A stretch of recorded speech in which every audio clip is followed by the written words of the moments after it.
have said that under my administration, we will not torture. War crimes will be prosecuted.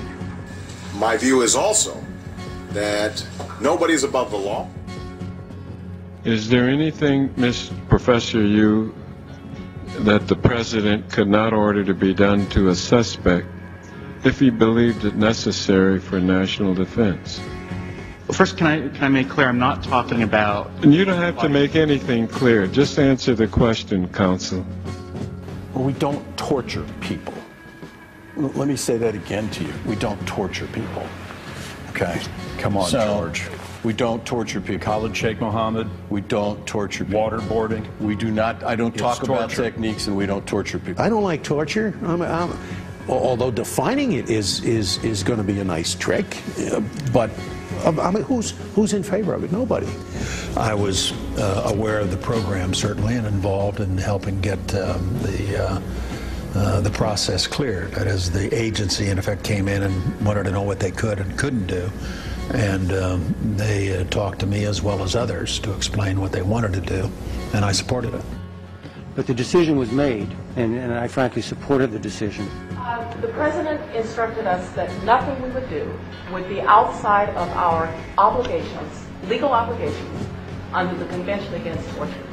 So that's, and by the way, I didn't authorize anything. Documents show that Condoleezza Rice had more of a role in authorizing torture than she previously admitted. Secret memos declassified by the Obama administration show that Rice approved a CIA request to subject terror suspect Abu Zubaydah to waterboarding while she was the national security advisor. The treatment of the detainees in Guantanamo Bay is proper, it's humane, it's appropriate, and it is fully consistent with international convention. General Article 3 of the Geneva Convention, which states that people in detention, quote, shall in all circumstances be treated humanely, goes on to ban violence to life and person, in particular murder of all kinds, mutilation, cruel treatment, and torture, and outrages upon personal dignity, in particular humiliating and degrading treatment. And that common Article 3 says that, there will be no outrages upon human dignity. It's very vague. What does that mean? Outrages upon human dignity.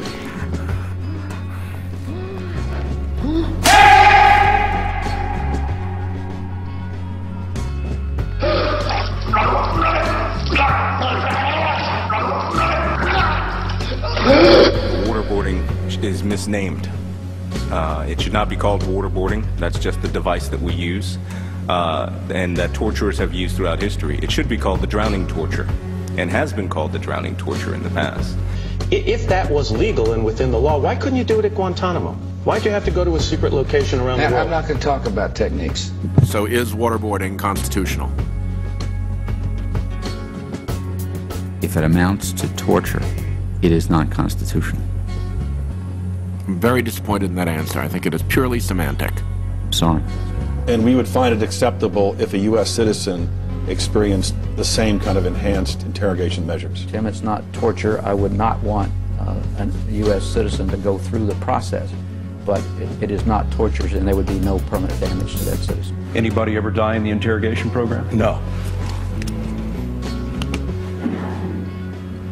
And I don't know that any of these items would be considered criminal. Are those humane treatments that we should apply? Okay, the way one could, I imagine one could apply these things in an inhumane fashion, or one could apply them in a humane fashion. The general guidance. Let me ask you, how could you force someone to be naked and undergo a 20-hour interrogation? It doesn't say naked. Removal of clothing. Removal of clothing doesn't mean naked. Removal of clothing is different from naked. We were not, I repeat, not told that waterboarding or any of these other enhanced interrogation methods were used. What they did tell us is that they had some legislative counsel, the Office of Legislative Counsel, opinions that they could be used. You said a minute ago that it was torture. Waterboarding is torture. No, I said it's not something we should do. Okay. Is it torture or not? I think it's, I can't tell you. CIA had never taught brutal interrogation because it's counterproductive. I learned that in World War II. When the Nazis applied that kind of technique, all they got was either what they wanted to hear or the person died resisting. And you're not going to get accurate information that way. This government does not torture people. She said, this is Susan Crawford, who used to work for you, I understand, She right? worked in the department when I was there. Quote, detainee tortured, says U.S. official. Courtesy of Susan Crawford, the convening authority for the U.S. military commissions. She decides which cases go to the military commissions and which do not. Quote, we tortured Katani. His treatment met the legal definition of torture, and that's why I did not refer the case for prosecution. It was abusive and uncalled for and coercive, clearly coercive. So there it is, in black and white, from a Bush administration official. We tortured. She was, as I understand it, complaining about the way in which, or specifically the way in which they were administered. So it's entirely possible there was a problem in terms of how one specific prisoner was handled. I can't claim perfection. Do you believe that waterboarding is consistent with Common Article 3 of the Geneva Conventions? No, sir, I don't. You believe it's humane? No, sir, I think it would go beyond that bound.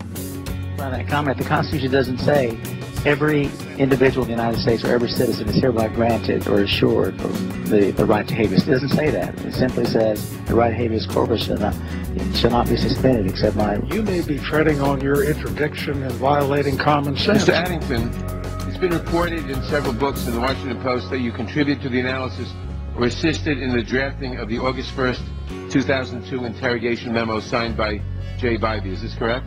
No. You had nothing to do with that? No, didn't say it had nothing to do with it. You asked if I assisted in contribution. It was reported you were asked if the president could order that a suspect's child be tortured in gruesome fashion, and you responded that, I think it depends on why the president thinks he needs to do that.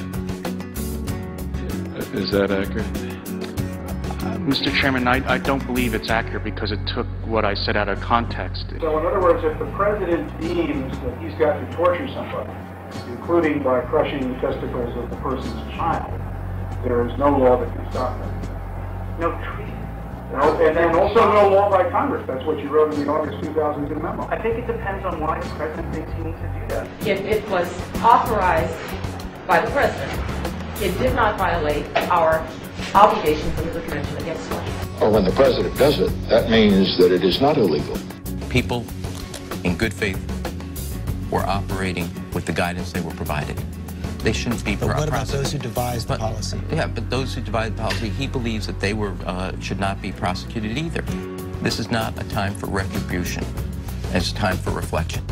I don't believe that anybody is above the law. On the other hand, I also have a belief that we need to look forward as opposed to looking backwards. Mr. President, you're wrong. You talk about America's image around the world. The president has talked a lot about that as well. What signal does it send the world if potentially people in the Bush administration potentially broke the law? This administration is now saying we're too busy. There's a lot on our plate, obviously. This argument's been out there, but we're not going to. You said we can't look back, we want to look forward.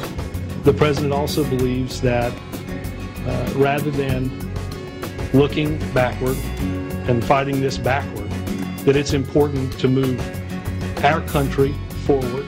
That does not protect the president and vice president, and they're the ones and the people just below them who deserve to be investigated, and they must be prosecuted if they've committed war crimes, or we will shred 4 treaties and at least 4 statutes.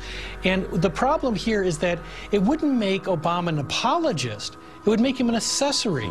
He would be preventing the investigation of war crimes. How could he go from that and say that he's all about the rule of law? Well, criminals will be punished, and it will be no defense to say, I was just following orders.